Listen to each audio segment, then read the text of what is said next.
Good morning, YouTube world. This is the Ramblings of Larry on a 2009 Ultra Classic, about 40,000 miles on it. I haven't posted a video in forever. I do have 3 or 4, but they're like 6 months old now. Well, it's January 3rd at 11, it has to be 10:18. Let me look real quick. My clock must be wrong still. So, I'm waiting for the year to change. Alright. Okay, January 3rd, 11:18. So here we go. Coming across. I haven't ridden my motorcycle in about a month. It's been cold in South Georgia. Oh, I'm coming to you from Lakeland, Georgia. So we are here. I'm headed to a doctor's appointment, just a routine checkup thing, a skin doctor. Old and been in the sun too much as a young kid, just trying to make sure we don't get cancer, that's all. Nothing important, nothing bad. So on that, it is probably close to 75 to 80 degrees outside. A week ago, we froze our asses off. This is a bad intersection here. This is 122 and 125. Georgia 122 and 125, right north of Moody Air Force Base. I'm assuming that truck is coming straight because you don't have no blinker on. In South Georgia, the blinker is an option. Yeah, whether you use it or not use it. So, but good news, Happy New Year. I'm just seeing the ramblings of Larry. I'm pretty rambling along. And, well, and that is had a good Christmas, a good New Year's. We went to, Christmas time, we went up to, right after Christmas, my wife's aunt and uncle come up. They're about our age. And so we went up to Warm Springs, very, very cold Warm Springs. Supposed to stay in this log cabin in Pine Mountain, but the pipes froze. And so we ended up staying in a hotel, but it was still good. Went seeing the Callaway Gardens, the Fantasy of Lights. That was cool. They put on a big show for that. Froze our butts off on a trolley because I forgot one of my winter coats. I don't have a whole lot of winter gear living in the South. But then the next thing is we went to the safari, the animal safari. And if you're ever around South Georgia, especially if you got kids, we didn't have kids, but it's still funny. You can either drive your car, which I don't recommend if it's a good car, or you can drive their vehicle and drive around real quick. It's about a 3-mile thing, but you can only go 5 miles an hour. They got old cars you can rent, old vans and stuff you can rent.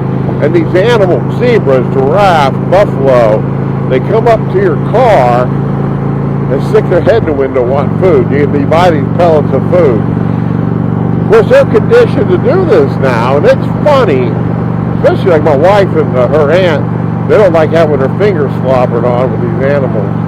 I might try to get a couple pictures and throw them up on there. It's funny as could be. Funny. But so, other than that, the last time I posted a vehicle, I lived in Lake Park, Georgia, on the lake, Dykes Pond. And so, what has happened since June is we moved to Lakeland, Georgia. For some reason or another, I kind of have the gift of helping churches. I'm a pastor of a church. I can kind of help churches kind of get out of a slump. And the Methodists, they just move you. It's like the military. You don't have a choice. They just move you. The congregation don't get a choice who they're getting. They just move you. So I got moved to Lakeland Church. Great church, great people. A great church, great people.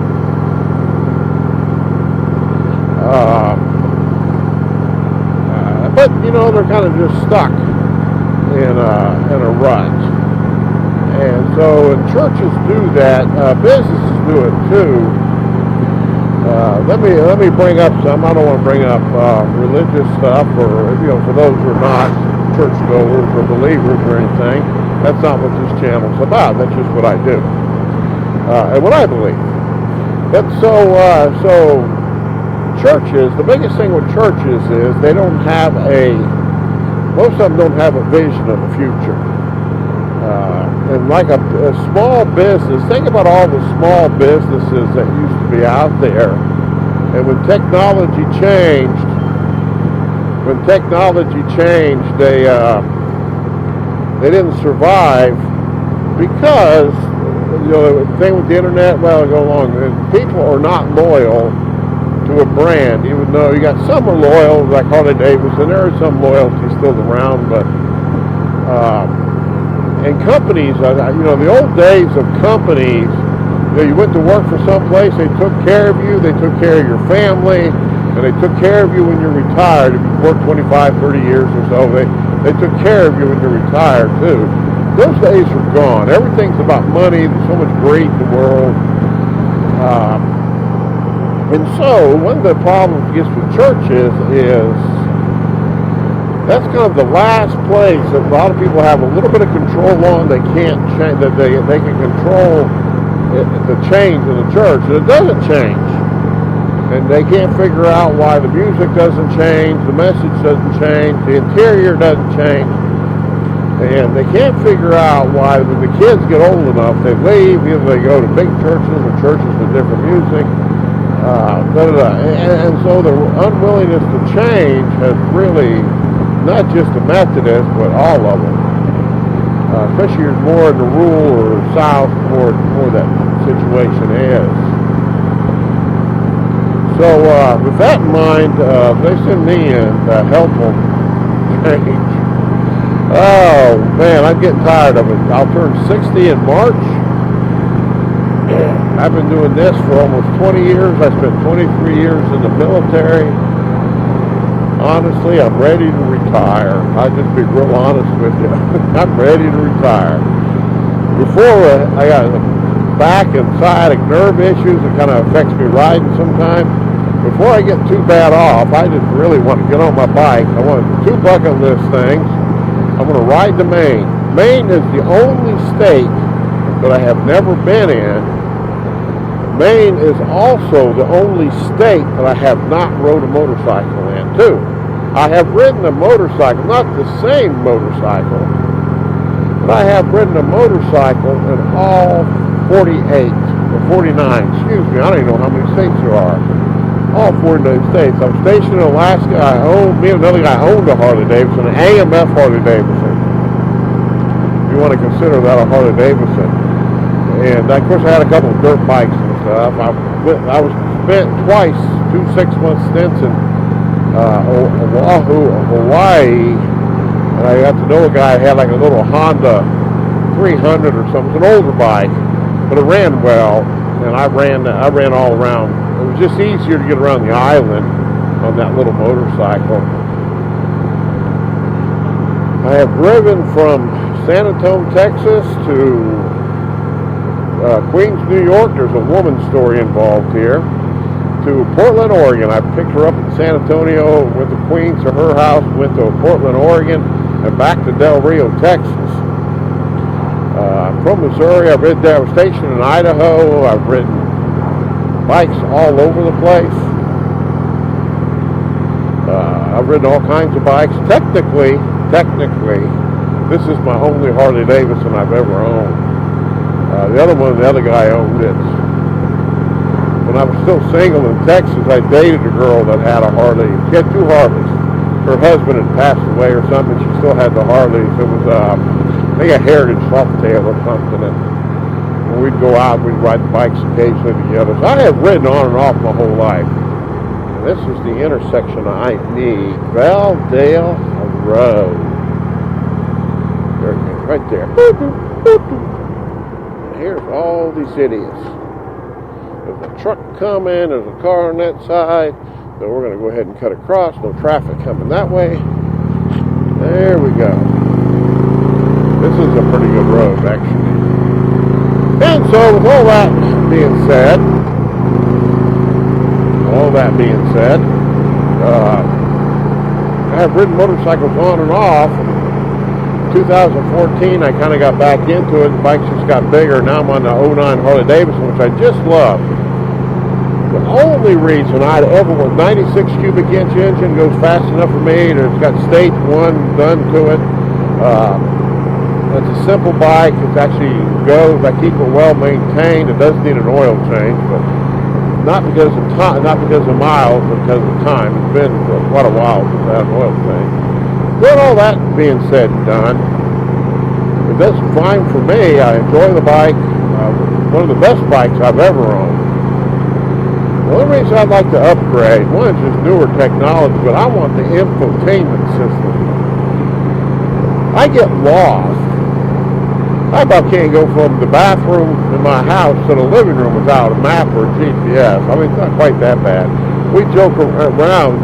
I live, I'll have to give videos of it, I guess. I live about 200 yards from the church, but across the street and down the road. So a lot of times I'll either be listening to walking to church, I'll be listening to music, or watching a YouTube video or something while I walk over there. Somebody will say, man, we've seen you walking. We've seen you walking with looking at your phone. That's dangerous. And, oh no, I'm following the GPS because I get lost. It's kind of a joke, but it's when I get out of my little world, it's actually the truth. I mean, I don't really have a GPS going here. This is fairly simple. Everywhere else I go, and I don't know if you can see it. I just got a car GPS. I can't hear it, but I can at least see it. I do have my phone, but it seems like I get so many texts and phone calls that it pops off. I don't know how to keep it so the phone calls and the text go something else, but the phone goes. And so I've been in Atlanta twice, 2 different motorcycles. Once on this motorcycle, once on a Yamaha Venture. I've been in Atlanta twice, downtown Atlanta. I need to go to Emory Chandler Theological Seminary. I'm looking for the turn I need to take. I'm right there, and I'm not in the best part of town. And somebody call while I'm on the phone, or somebody texts, or a news thing comes and stops the GPS for just a second. It takes, of course, about 10 seconds. And I have turned twice down the wrong street. They got me where I was going eventually, but one time it was 6 o'clock in the morning, I turned down the wrong street, and those people were looking at, why is that big white guy on a big blue and black bike riding down the road? I'm sure if it was been later in the day, it might have been trouble, but it was kind of gang territory. But I got through that. So I run a separate GPS too, because I can't see it, so I kind of know, but I kind of know when I need to turn, so I can look at it and kind of help me out there. Oh, so we've rambled along quite a bit. How was everybody's Christmas and New Year? I'm behind on watching videos. I've seen HDR have one. I've watched a couple of Mike Haley 7s. My shout out to Mike Haley 7. I enjoy his videos. I need to go to his saxophone page.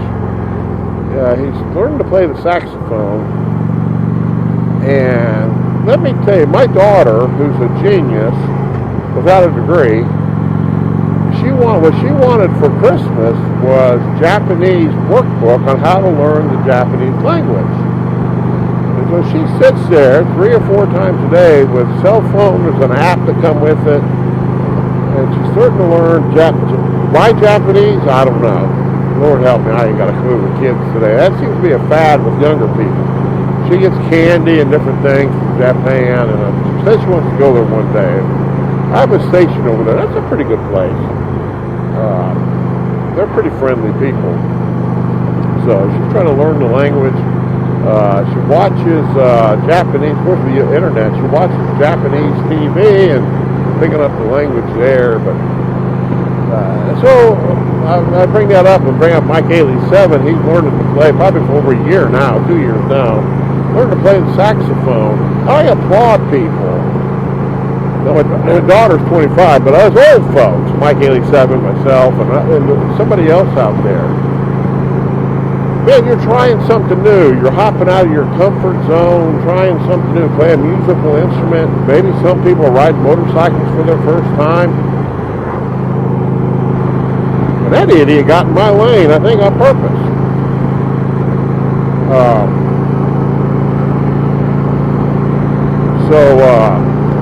One thing about a motorcycle, it looks like everybody's trying to kill you. So on that deal, so I just applaud people, anybody that just, hey, I want to do something new, and I'm going to stick with it. Saxophone's one of those things I loved hear playing, and I wish I would have picked it up. And so Mike 87's kind of, without him knowing it, is inspiring me to do something different. I have a guitar. I played guitar for a little bit. I used to play the bass long time ago, 50 years ago. Probably not that long, about 40 years ago. I played the violin. I actually know how to read music. And I'd have to be a little rusty with that, but I actually know how to read music. And so that deal is on there. So, all right, I'm not sure how long I've been rambling for. Probably way too long for a video. There's nothing important going on. Been checking out a doctor appointment. I got to go get caught up on some visits. Some of our shut-ins or semi-shut-ins. I don't think we only have 2 shut-ins. Just get out and go see people. So that's the part of the job I like. Whether it's I like the ramblings of Larry. I can ramble on to nobody about nothing for a pretty long time. All of us that do YouTube, you got to realize you might have a following, but when you're doing it driving down the road and putting it on later, you're talking to yourself. The second question I asked, first question was, how was everybody's New Year's and Christmas? Hopefully it was blessed. Hopefully you got to see some family and friends and no health problems or nothing. Hopefully all is well. We're praying for a good 2023, not only individually, but Lord help us with our country and countries around the world. Hopefully no pandemics will hit. I had a second question for you, and the senior moment popped up. I'll just ask this question. What are you trying this year, 2023, to step out of your comfort zone? Maybe a long road trip, maybe pick up a musical instrument, maybe pick up a foreign language. The internet now is so easy. Maybe pick up a foreign language. Mandarin might be the one you need with the way our country's going. But besides that, or Russia, what are you going to do this year that's different? And the whole story there about rambling on about the church and change, the vision. I was going to go somewhere with that. I'm almost at my place. Might have to come a video too. Is if we don't have a vision, live intentionally, we will never do the things that we want to do. All right, let me stop here and see what's going on. As soon as I'm out of this intersection, I will. Here we go. All right. And let me tell you what, traffic here has gotten so busy. So with that, I'm almost where I need to be.